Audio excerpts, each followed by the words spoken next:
Comme ces fusées qui illuminent le ciel de Rabat, l'annonce officielle du mariage du roi du Maroc, Mohamed VI, 38 ans, avec Salma Benani, une jeune informaticienne de 24 ans, fait l'effet d'un feu d'artifice dans le cœur des Marocains. Cette union entre leur souverain et une roturière leur apparaît comme une véritable rupture avec le passé et la tradition de discrétion et de réserve, jusqu'ici en vigueur à propos de la vie privée des souverains marocains. L'annonce publique de ce mariage, la divulgation même de son identité et la diffusion de photos de l'heureux élu que le roi rencontra en 1999, quelques mois avant le décès de son père Hassan II, sont, il est vrai, du jamais vu pour la dynastie alaouite. Une monarchie qui règne sur le Maroc depuis le milieu du XVIIe siècle.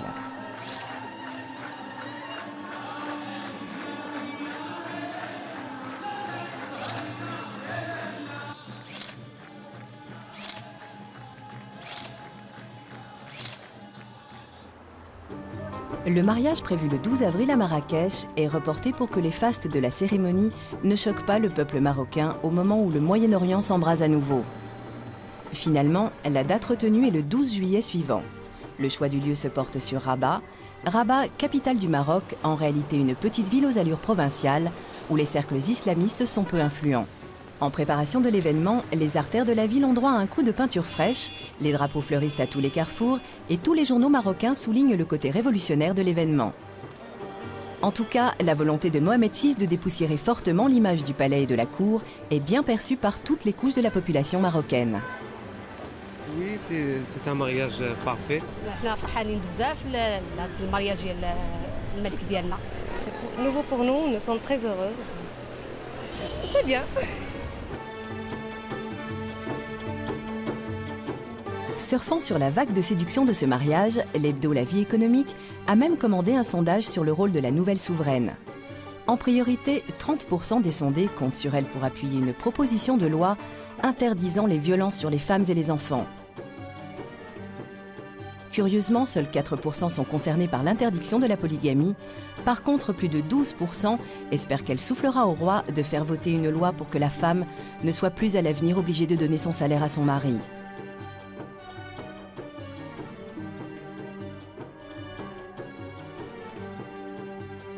En conclusion, 97% des Marocaines pensent que la princesse jouera un vrai rôle public et d'ailleurs souligne malicieusement le journal, preuve de son statut international de femme, elle a déjà rencontré Jacques Chirac.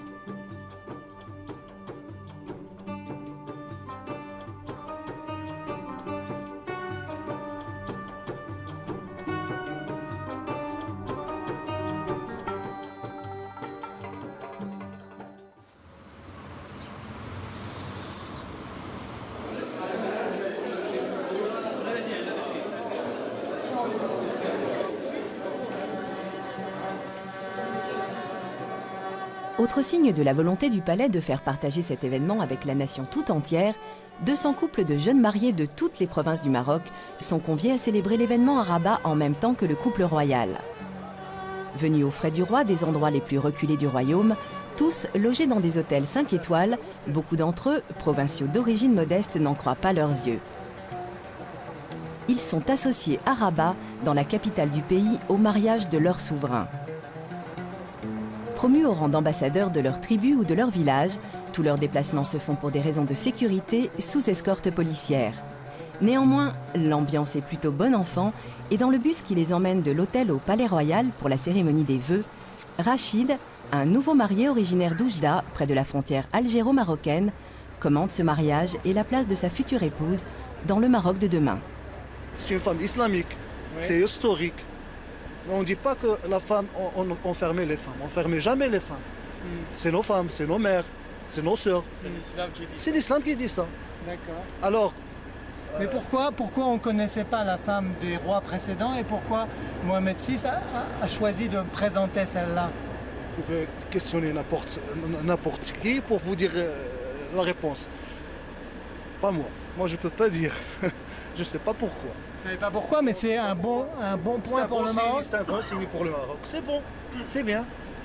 C'est bien pour tout le monde, pour la société, pour la femme marocaine? Oui, pour la société, soi-disant pour la société. Pour les femmes, oui. Pour les hommes, un petit peu. Mais vous savez que un pays, pour se développer, c'est la femme qui doit se développer. Alors c'est elle qui éduque nos enfants. Voilà, c'est pour cela que la femme doit être présente dans la société. Doit avoir un appui par son mari, par l'homme. C'est pour cela, c'est ce que je crois, tout de même.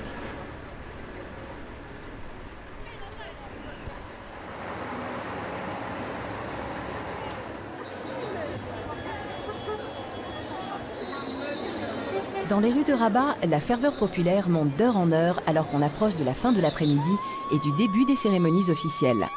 Derrière les youyous de joie, on devine l'enthousiasme d'une jeunesse tout entière pour l'une des leurs, une jeune femme marocaine comme toutes les autres, qui dans quelques heures sera sacrée princesse, son Altesse royale Lalla Salma. C'est non seulement formidable pour la femme marocaine parce que elle représente exactement la beauté marocaine par son intelligence, par son physique. Et bien sûr, c'est la fille du peuple, donc on l'aime encore plus. Voilà.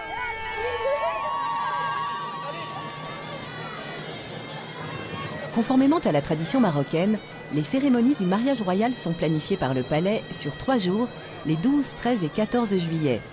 Ainsi, le vendredi, le mariage commence par la présentation des vœux et des hidiyas, les offrandes, étape incontournable dans toutes les célébrations de mariage marocain traditionnels.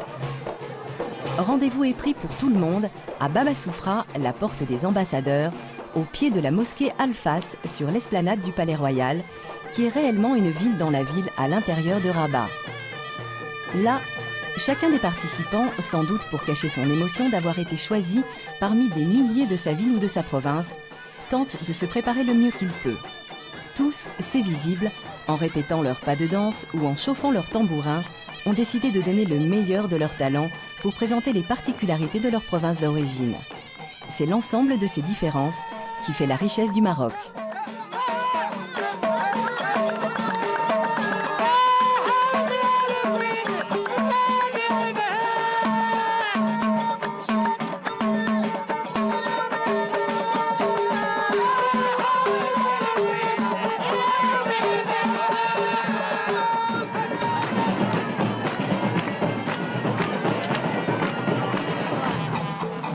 Signe qui assure la continuité d'un rituel séculaire, les offrandes sont présentées traditionnellement dans les taille-fours et les midas. Ces récipients dorés, exhibés par les porteurs d'offrandes, contiennent pour les uns du henné, symbole de tendresse, pour les autres de la gomme arabique et du bois de santal, parfum sacré d'Orient. Quant aux derniers, ils sont remplis de dattes et de lait, synonymes d'abondance, de douceur et de fécondité.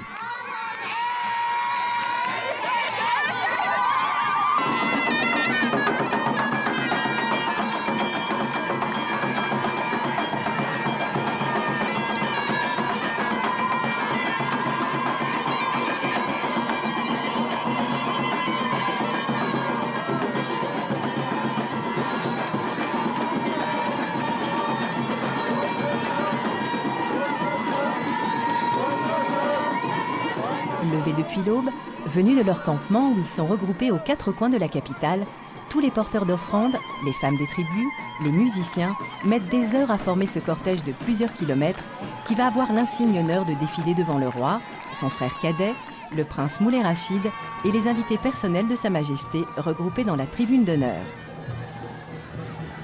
Bien que ce mariage soit décrété cérémonie privée, plusieurs invités de marque ont fait le déplacement à Rabat.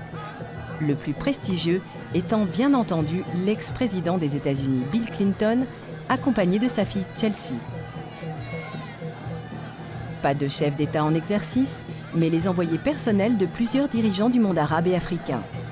Des cousins représentant toutes les familles régnantes des royaumes et émirats du Golfe Persique, les fils du colonel Kadhafi et d'Abdoulaye Wade, le président du Sénégal, et le ministre des Affaires étrangères afghan, Abdullah Abdullah, venu négocier une ligne de coopération entre Kaboul et Rabat.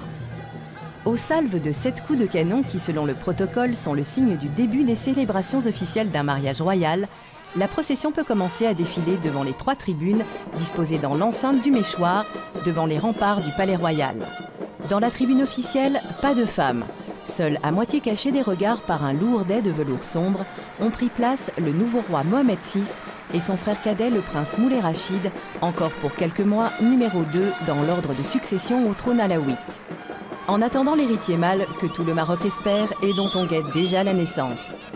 La garde royale, à cheval, dont l'une des missions principales est de rendre les honneurs au son des trompettes et tambours de la fanfare, ouvre alors somptueusement la marche de la procession du Hidya.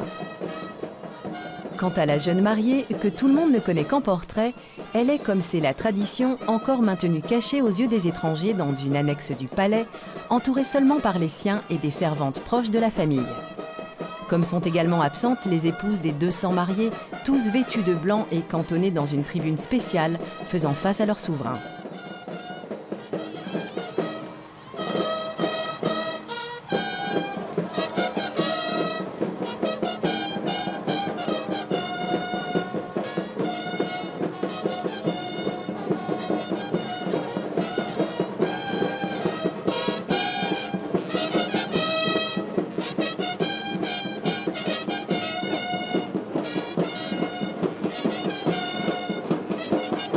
Juste derrière la fanfare à cheval, le défilé s'ouvre en présence du wali, des gouverneurs et des élus de Rabat, des écoles coraniques, des groupes de jeunes, des membres du Parlement de l'enfant, des jeunes filles portant des pétales de rose, suivis d'une procession de grands cierges de cire typiques de la région de Rabat-Salé.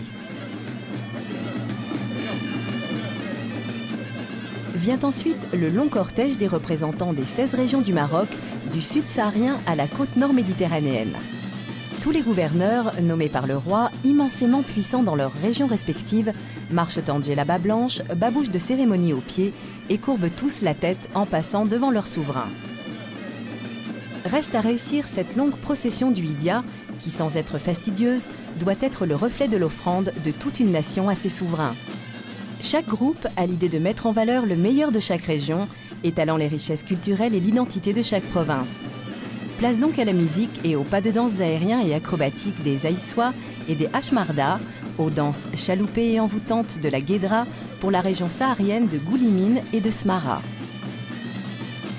Les Marocains présents à Rabat, mais aussi les téléspectateurs dans le plus petit douar du Maroc, suivront sur leur téléviseur les images de la RTM, la radio-télévision marocaine, qui ne fera pas moins de 6 heures de direct ce jour-là. Tout le monde apprécie les prestations des groupes de danse Guédra des régions Boujdour et La Gouira. Puis c'est le tour des intrépides Rouyache et Awash et la troupe Awara qui représente la région de Souss-Massa. La Dara Marrakchia, pour la région de Marrakech, cohabite avec un autre groupe berbère, Abidatrma, de la région Chaouaya du Moyen Atlas au nord du Maroc. Tous, bien sûr, veulent participer et être vus dans ce défilé avec le secret espoir de se faire remarquer de leur roi. Pour nous occidentaux, il est sans doute difficile de faire la différence entre ces groupes de chants ou de danseurs. Mais un Marocain averti ne peut se tromper. Un détail dans les vêtements, la façon de sauter, la texture d'une djellaba ou la couleur d'une écharpe, et les tribunes distinguent immédiatement les groupes de chants Djabalia, le passage des groupes de Tanouat, célèbres pour ses chants populaires, ou ceux de l'oriental avec ses rythmes lalaouis. Tous les participants, jongleurs, contorsionnistes ou danseurs, rivalisent de talent pour donner à cette fête apparemment folklorique une dimension malgré tout solennelle, véritablement digne d'un mariage royal.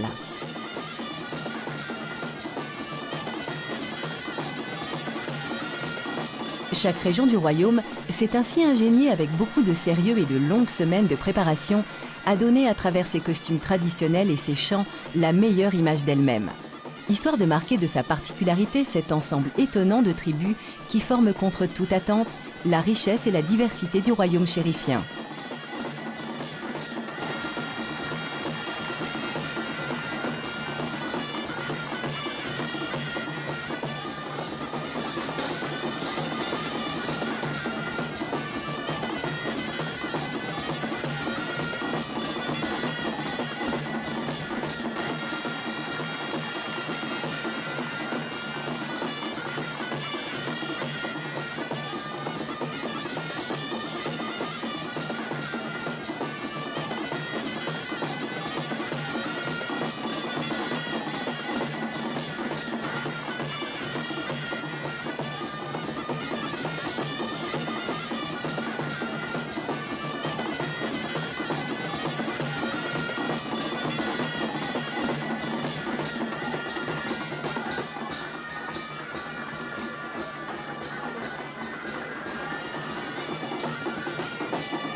musicale pour conclure ce passage d'offrande symbolique avec les troupes folkloriques propres à chaque région.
En apothéose de cette cérémonie, le roi, qui adore faire ce genre de surprise au protocole et aux services de sécurité, décide de descendre de la tribune officielle pour se mêler sans façon aux danseurs et ainsi remercier tous les acteurs de la fête.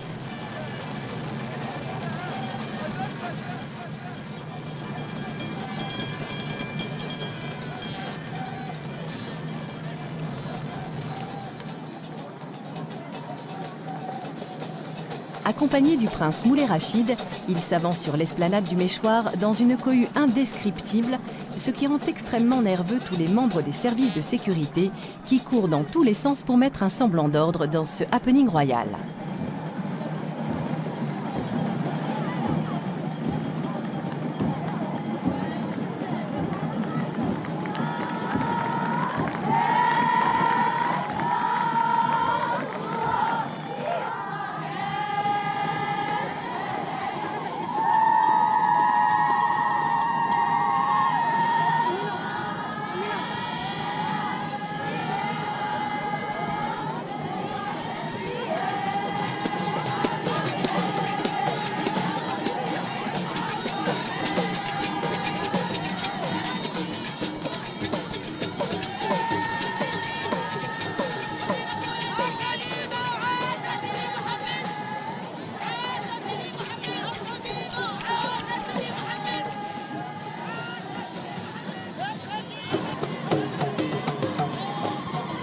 Avant d'accéder au trône, Mohamed VI apparaissait timide et effacé par rapport à son père Hassan II. Né à Rabat le 21 août 1963, Mohamed VI semble aujourd'hui tout à fait à l'aise dans ses habits de roi.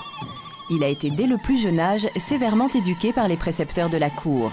Hassan II fait entrer le jeune prince dès l'âge de 4 ans à l'école coranique du Palais Royal et il n'hésite pas à confier à son fils de véritables missions de représentation du pays à l'étranger.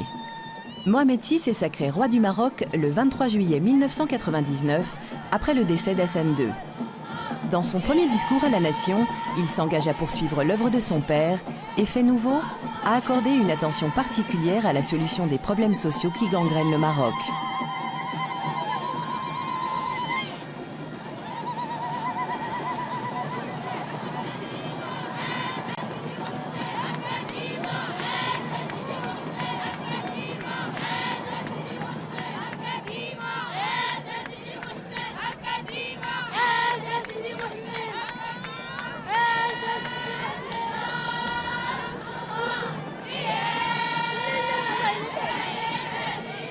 Yeah.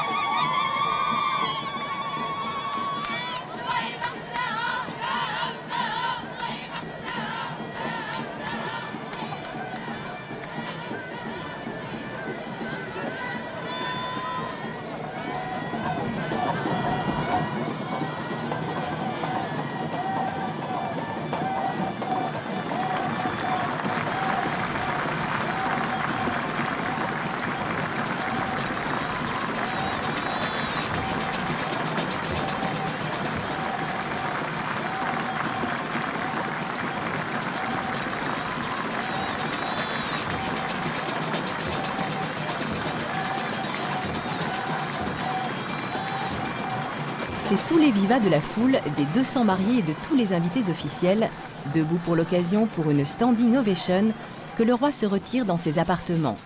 Enfin soulagé et souriant, il met ainsi fin à la première partie de la cérémonie publique sur l'esplanade du Méchoir.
La cérémonie se déplace maintenant à l'intérieur du palais. Pour entrer, il faut être sur la liste des invités privés de Sa Majesté. Avec les membres du gouvernement, la haute bourgeoisie marocaine, les personnalités étrangères peuvent alors, à l'aide d'un sésame, un simple carton gris, passer la porte dorée fortement gardée du palais royal. C'est là que va se dérouler la cérémonie traditionnelle beaucoup plus intime du henné.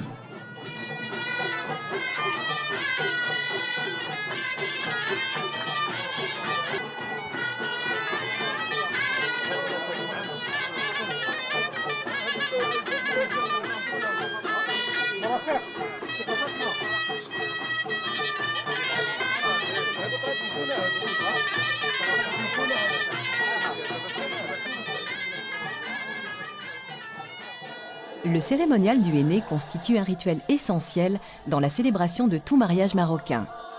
Au milieu des youyous et des incantations bénissant ce moment de bonheur, la nouvelle Altesse royale, la princesse Lala Salma, se voit dessiner par la Hanaya, la préposée à l'art du henné, des arabesques sur les paumes des mains et les pieds.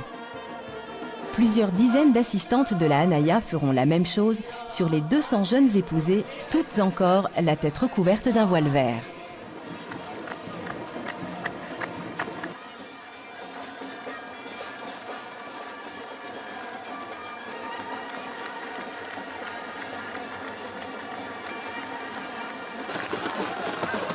Après la cérémonie du henné, cette plante bénie, symbole de félicité, de tendresse et de bonheur, les souverains devant leurs 2000 invités sacrifiaient la tradition de la maria.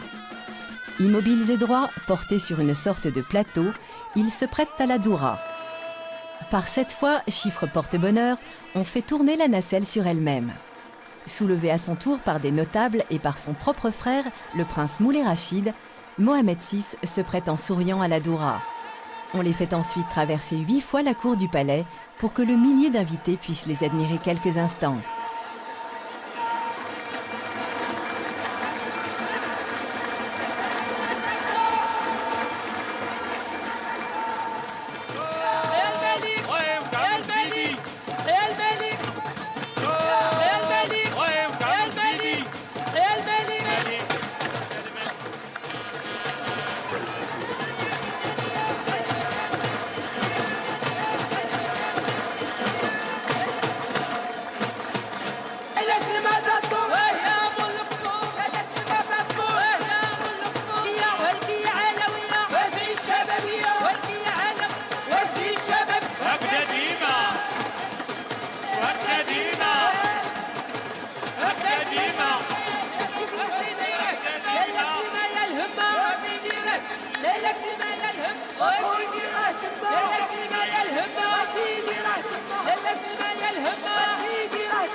Comme dans tous les mariages, les souverains se prêtent au rite de la photo.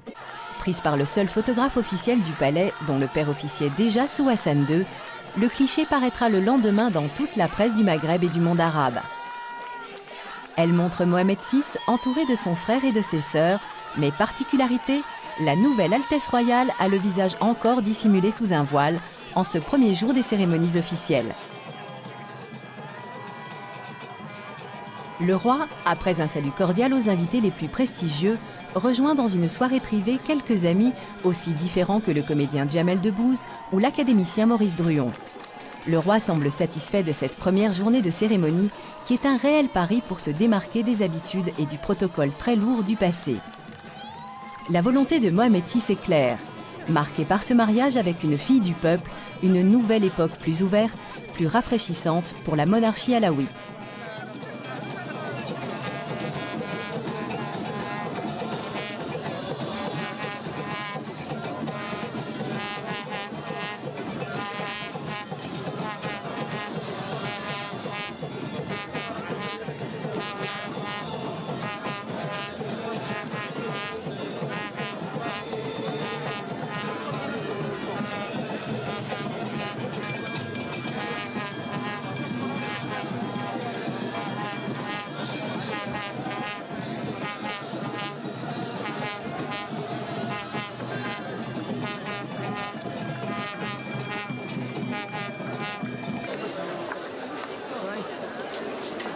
Pour beaucoup d'observateurs, comme Ahmed Sefrioui, historien de la famille royale, cette nouvelle union, ce message d'un roi aux jeunes Marocains de sa génération, est un premier pas intéressant sur la voie d'un Maroc dépoussiéré de ses carcans traditionnels. Eh bien, Sa Majesté a voulu absolument respecter les traditions. Et je crois que ça s'est passé exactement comme ça doit se passer dans une très grande famille. La seule innovation, c'est la première fois que nous voyons une reine, enfin une femme qui a épousé le roi. Bien sûr qu'il n'y a pas de reine dans l'islam. Enfin, c'est ce qu'on dit. Parce qu'il y a eu quand même des femmes remarquables. Et Sa Majesté a choisi une jeune fille d'une famille tout à fait populaire, tout à fait modeste. Et ça aussi, je crois que ça a contribué à sa réputation d'homme social, d'homme qui aime le peuple et d'homme qui est adoré absolument par le peuple marocain.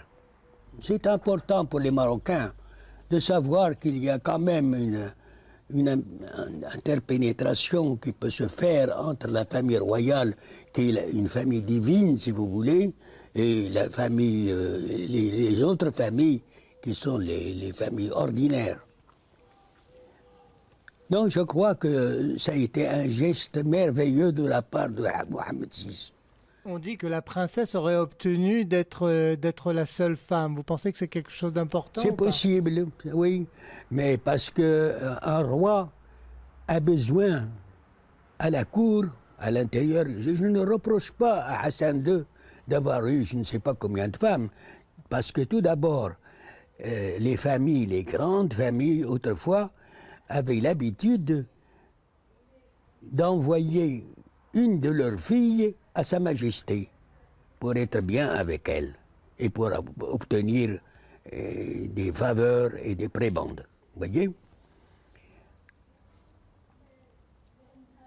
Et ça se comprend très bien. Ça se comprend très très bien parce que un roi c'est quand même un homme et il a besoin de femmes autour de lui. Et il ne peut pas aller comme nous, comme vous et moi, n'importe où. Pour en trouver. Comment vous pouvez expliquer tout ça, cette contradiction entre le modernisme et la tradition? Il n'y a pas tellement une contradiction. Il y a simplement, le plus souvent, une mauvaise interprétation des gens de l'extérieur de ce qui peut se passer à l'intérieur du palais. L'intérieur du palais, c'est comme le palais de chinois, là, etc. Il se passe des choses extrêmement compréhensible et très sensible et très gentil et très bien, mais en réalité qui échappe totalement aux gens de l'extérieur, qui ne peuvent pas comprendre pourquoi. Pourquoi il y a un voile, pourquoi il y a ceci, il y a cela. Ça fait quand même 300 ans que cette dynastie règne sur le pays. On est obligé quand même de s'incliner devant la tradition, devant l'empreinte de cette tradition. Dans la Médina, le quartier ancestral de Rabat, le mariage du roi avec une fille du peuple provoque des réactions très favorables. C'est la première fois dans l'histoire du Maroc qu'un roi déclare comme ça son mariage. Alors c'est extraordinaire, c'est fantastique. Notre roi vient de déclarer qu'il n'y a pas de secret. Tout est clair. Les Marocains sont un peuple moderne. Alors.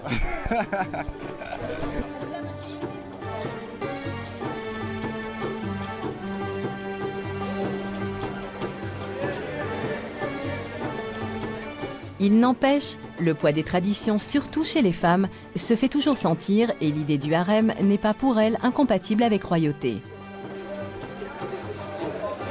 Il paraît qu'il a promis de prendre qu'une seule femme. Là, on ne peut pas dire grand-chose. Hein. C'est ce qui a marqué dans les journaux, c'est vrai? Et c'est sa vie privée, on ne peut pas savoir. Là, c'est son... Mais pour la femme marocaine, c'est très important s'il prend une femme ou plusieurs femmes? Je pense qu'on en a droit à 4 femmes. Et vous savez, pour un roi, je pense que ça serait logique. Hein. Ouais.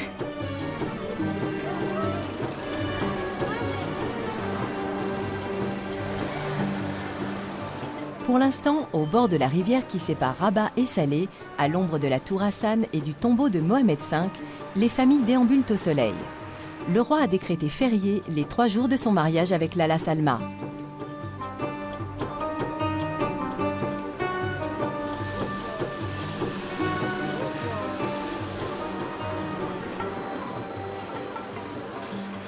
Partout, c'est la fête.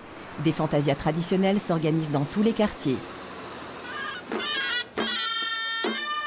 les tribus venues de toutes les provinces veulent participer sur leurs chevaux chamarrés aux selles richement brodées d'or. Devant les portraits du roi et en présence des officiels, les cavaliers foncent sur la tribune, tirent leurs salves et abaissent leurs fusils en s'inclinant en signe d'allégeance à quelques mètres de la tente caïdale.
Le samedi soir, dans le palais des hôtes, Mohamed VI convie 800 personnes à dîner, dont ses cousins, les princes saoudiens, acheminés dans une des Rolls-Royce du palais. Pour la première fois, les invités vont découvrir sans son voile la nouvelle Altesse royale.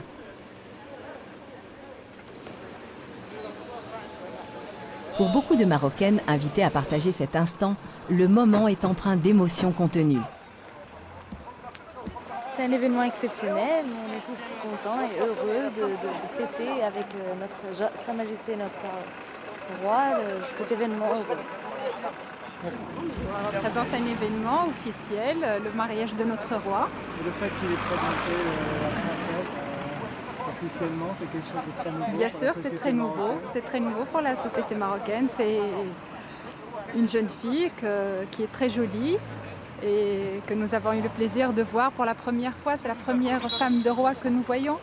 C'est un grand progrès pour la société marocaine? Oui, pour la femme marocaine surtout. Pour vous, qu'est-ce que vous en pensez? Ça va changer quelque chose pour vous? Probablement, pour nous, pour nos filles. Merci beaucoup. Merci.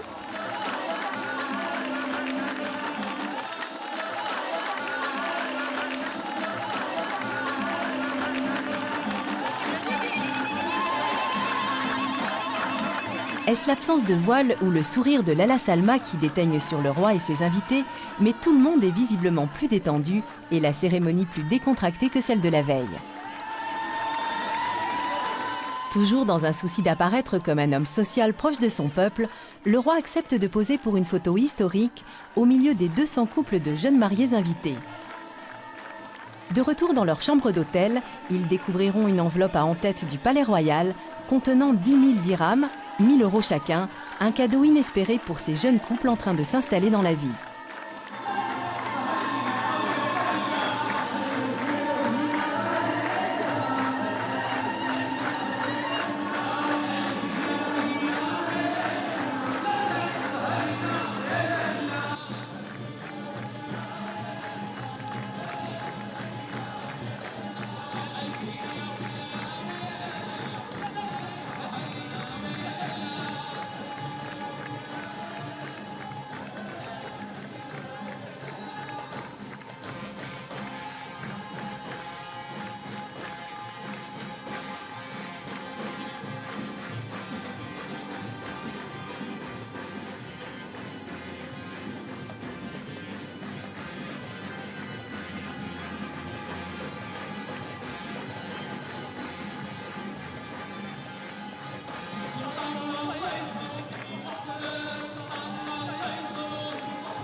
Mohamed VI veut rajeunir la monarchie et rénover la société marocaine.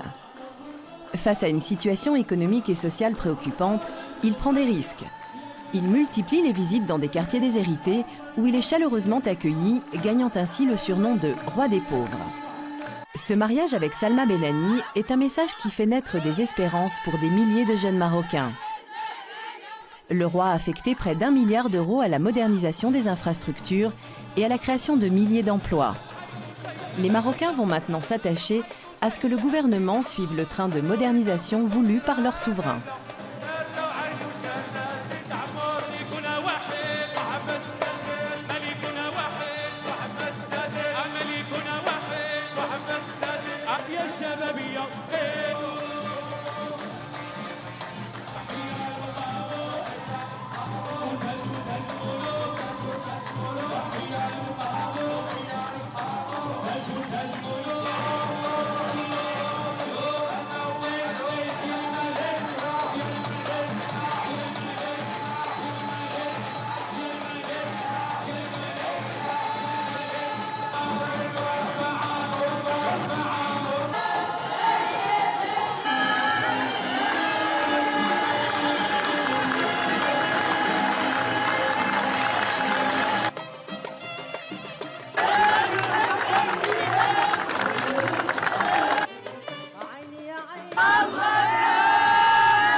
Plus tard, ils sont tous conviés à un dîner aux messes des officiers des phares, les forces armées royales, un des piliers les plus fidèles de la monarchie marocaine.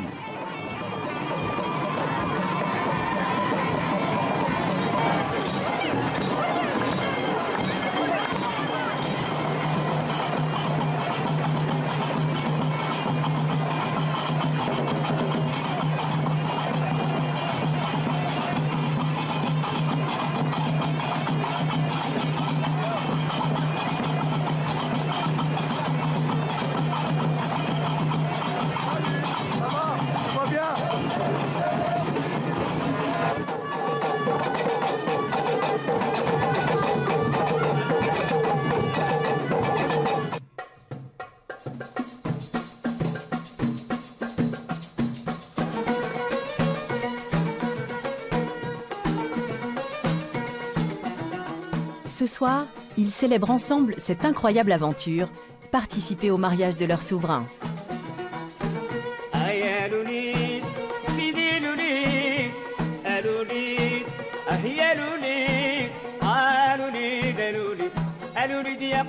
Tard dans la nuit, les sujets de Mohamed VI et Lala Salma crient encore leur joie d'avoir participé à ce mariage royal associant le peuple et ses souverains. Une fête certainement inimaginable, autrefois du temps de son père, et que seule a rendu possible la volonté sincère de Mohamed VI de rendre son règne plus moderne et plus proche des préoccupations des jeunes de son pays. Les mois, les années de règne qui viennent diront si les jeunes Marocaines et Marocains ont eu raison de croire à ces messages de modernité. La donne est dans la main du roi, à lui d'être assez fort pour contrer les freins traditionnels du palais. قالوا لي دي الطيب مقرا الدنيا معاك نقرا يهديك الله